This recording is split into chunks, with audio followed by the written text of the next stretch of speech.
Maestro Francisco Bravo, uno de los voceros más visibles de la CENTE. Buenas noches. Buenas noches, Sabina.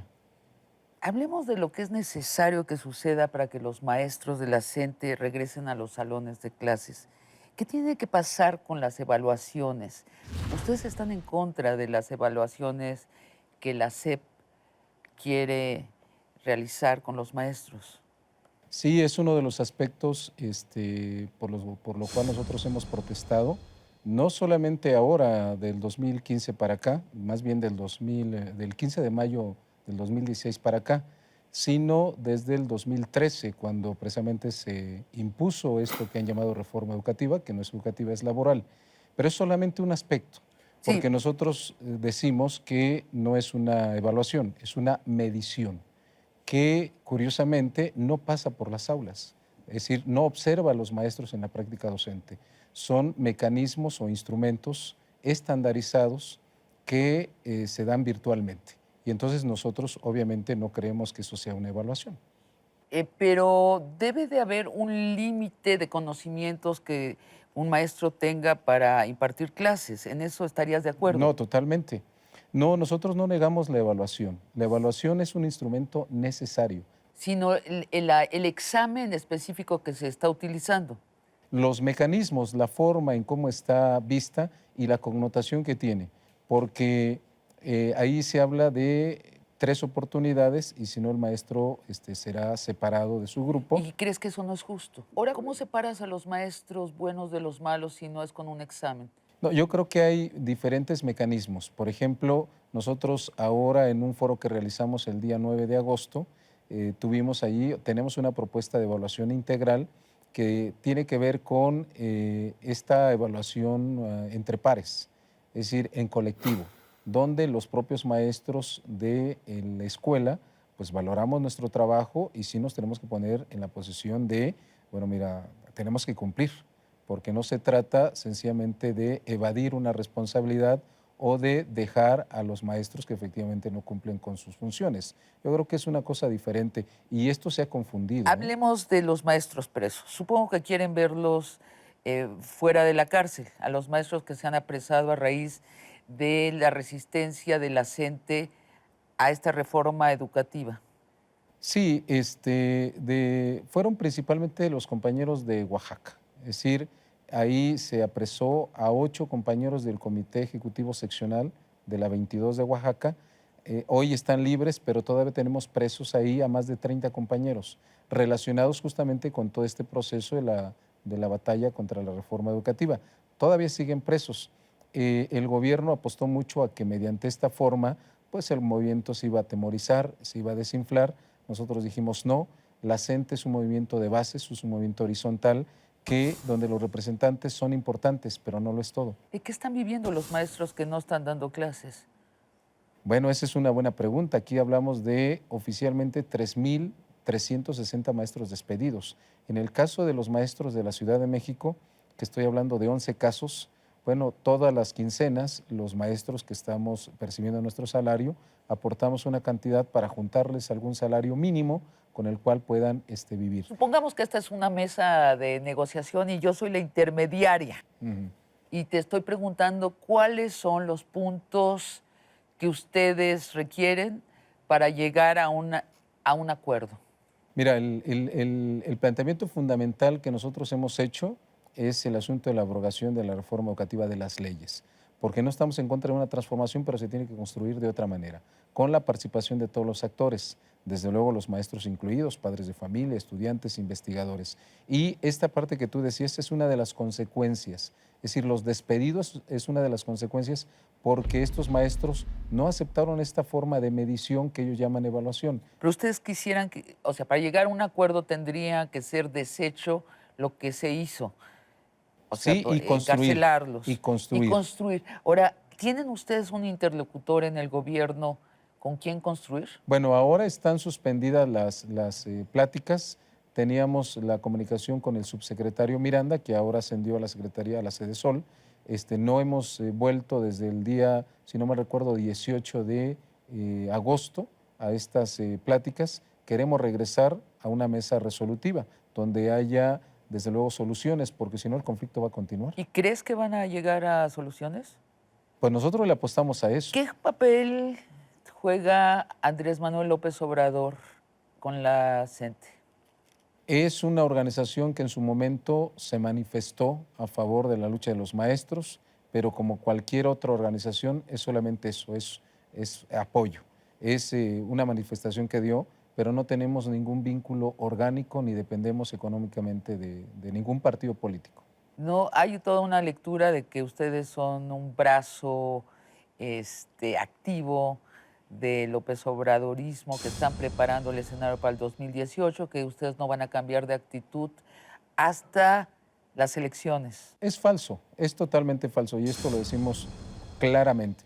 La CENTE tenemos prácticamente 37 años de existencia y siempre hemos mantenido nuestra independencia de cualquier partido político, de cualquier organización. Las definiciones las tomamos nosotros en nuestras instancias con los compañeros de las escuelas. Ahora, es duro que ustedes se sientan a una mesa de negociación y dicen toda su reforma, todo lo que querían hacer ustedes para atrás. Ahora les vamos a decir cómo hacer la reforma. Es mucho la actitud de ustedes. El problema de esto es que la reforma educativa fue una imposición de unos cuantos. Ese es el problema, donde no participamos los maestros. Me parece que por procedimiento, por construcción, este asunto de la educación nos corresponde a todos, no solamente es de unos cuantos.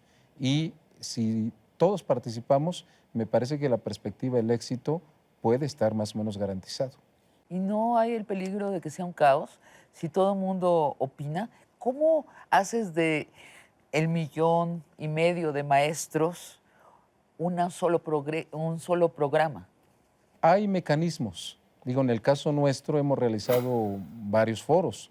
Yo vuelvo a repetir, el día 9 de agosto realizamos un foro con presencia de personalidades. Estuvo don Pablo González Casanova, por ejemplo, ¿no?, presentando una ponencia, pero están con nosotros también como asesores y también proporcionando propuestas varios especialistas y ahí concluimos con documentos. Ese es el término, entonces no es el asunto de que alguien o 1 millón participe y dice al mismo tiempo, y bueno, este caos, ¿qué es? No, no, se presentan propuestas a través de documentos, de conclusiones que esos eventos arrojan. ¿Y quién elige de entre todas esas propuestas cuáles son las viables y las mejores?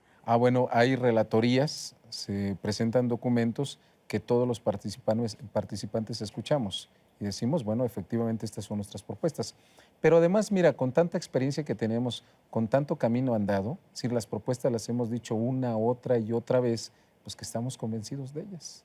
¿Y lo están discutiendo con el secretario de Gobernación? ¿Este nivel de discusión la están teniendo? No ha habido oportunidad, no hay espacio para presentar este tipo de cosas. Entonces, ahorita están hablando de los presos, de los muertos en Nochtitlán, o sea, están hablando de lo político.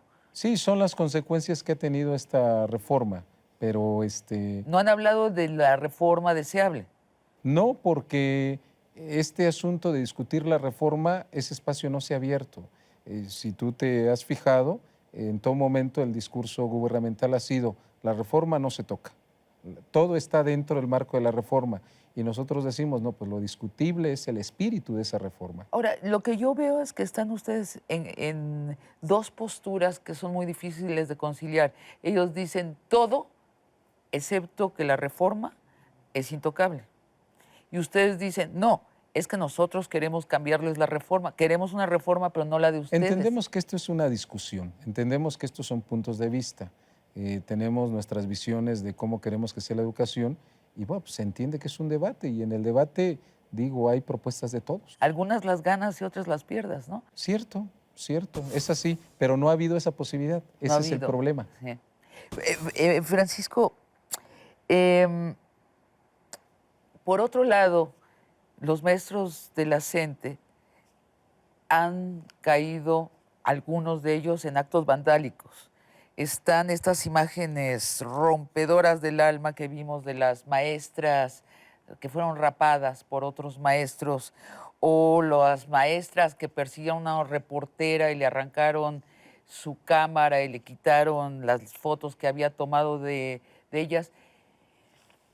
Tú, como uno de los voceros más visibles y más influyentes de la CENTE, ¿Qué opinas? ¿Cómo van a ustedes controlar el vandalismo dentro de sus filas?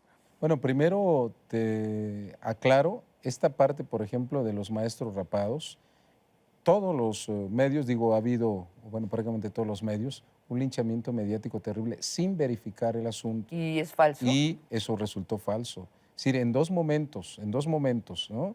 Unos allá en Chiapas, por cierto, los dos eventos, los dos resultaron falsos. Es decir, después salió a la luz que efectivamente eran militantes de un partido político, pero que no éramos nosotros. Y cuando sucede algo así, digo, lo que tenemos que ver es dónde se presentó esta información, quién la dio, porque yo te quiero decir, ha habido una táctica sucia en contra nuestra terrible, es decir, un linchamiento mediático e incluso mensajes de odio hacia el magisterio, que por cierto vamos a ver cómo lo vamos a reponer, cómo se va a construir la figura del maestro, porque ahora con todo esto que nos dicen que somos, pues imagínate qué vamos a hacer. Entonces, a la pregunta que me haces es, si hay actos, si hubiera actos de esa naturaleza, inmediatamente nuestras instancias valoran qué está pasando allá y tomamos postura. Pero ahora lo que te he dicho, lo que nos han culpado ha resultado falso. Esto que me acabas de mencionar ha resultado falso. Está la acusación de que en el fondo ustedes quieren una revolución, no quieren una reforma. Somos revolucionarios, sí, somos revolucionarios en las aulas. Nosotros tratamos de experimentar nuevos métodos y no, como dicen por ahí, para que nosotros forjemos o armemos guerrilla. No, de verdad no. Francisco Bravo, prométeme que en cuanto avancen en esto, en las mesas de discusión, me llamas y vienes acá y nos sigues contando. La educación en México no podría haber tema más importante para este país. Mira, yo creo que se abre un periodo muy importante. Nos culpan de que nosotros solamente actuamos con paros, que estamos en las calles. No, te comento muy rápido. Antes del 15 de mayo, cuando estalló el paro indefinido de labores, estuvimos durante varios meses tocando puertas para que nos hicieran caso. Hoy se vuelve a abrir un nuevo espacio donde me parece que puede haber comunicación, mesa resolutiva y donde podamos llegar a acuerdos ¿Y eso sin es necesidad. con gobernación? ¿Te Sí, refieres sí, a con el esta? gobierno Ajá. federal y particularmente con la CEGOP. Yo creo que este es un espacio muy importante donde podemos llegar a acuerdos. Ojalá que el gobierno federal así lo pueda entender y que nos sentemos a la mesa para decir, estas son mis propuestas, esas son las tuyas, ¿cómo le hacemos para avanzar? Pues ojalá, estaremos todos observando. Muchas gracias, Francisco No, Bravo. gracias a ti por el espacio. Y la primera vez que te entrevisté te dije, tienes nombre de revolucionario. Sí, Nicolás Bravo, Nicolás Bravo. Ese es mi nombre, Francisco Nicolás Bravo Ahí Herrera. Gracias. Gracias. Gracias a ti.